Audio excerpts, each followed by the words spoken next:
सर्वांना मी विजय पाटील. परंतु ज्या पेशंटबद्दल मी आता सांगणार आहे तो पेशंट माझ्या मुलग्याचा आहे. आता सध्या असतो इथं नाही उपस्थित. मुलगा पण काम करतो तुझा? हा, मुलगा पण काम करतो, माझी पत्नी पण काम करते आणि माझी मुलगी पण या संस्थेमध्ये काम करते. पूर्ण फॅमिली इन्व्हॉल्व आहे तुझी? माझी पूर्ण फॅमिली इन्व्हॉल्व आहे आणि मी एक टीचर आहे. मी टीचर आहे, एका शाळेमध्ये सुपरवायझर या पदावरती काम करतो. माझ्याकडे 32 लोक काम करत आहेत. 28 वर्षाची एक स्त्री पुण्यामध्ये त्यांना पॅनक्रिया बदलायला सांगितलेले आहे. त्याचा खर्च आहे 30 लाख रुपये. पहिल्यांदा 15 लाख भरायचे आणि डोनर उपलब्ध झाल्यानंतर परत 15 लाख द्यायचे, अशी ही केस आहे. आणि ही केस माझा मुलगा हँडल करतोय.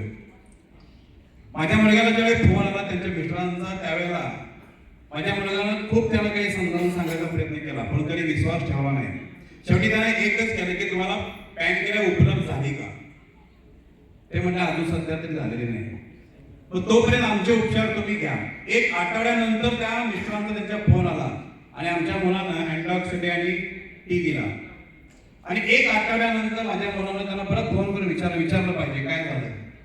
तर त्यांनी सांगितलं की आमच्या पेशंटला झोप लागत नव्हती, पेशंट जेवत नव्हता. एक आठवड्यानंतरच्या कालावधीनंतरचा हा विषय आहे.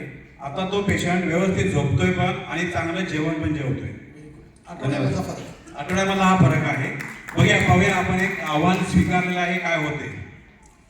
आपल्या समाज फाउंडेशनचं काम करत असताना खरोखरच अशा लोकांना जर आपण बाहेर काढू शकलो तर आपल्यासाठी हा फार मोठा रिझल्ट असणार आहे सर्वांच्यासाठी. धन्यवाद.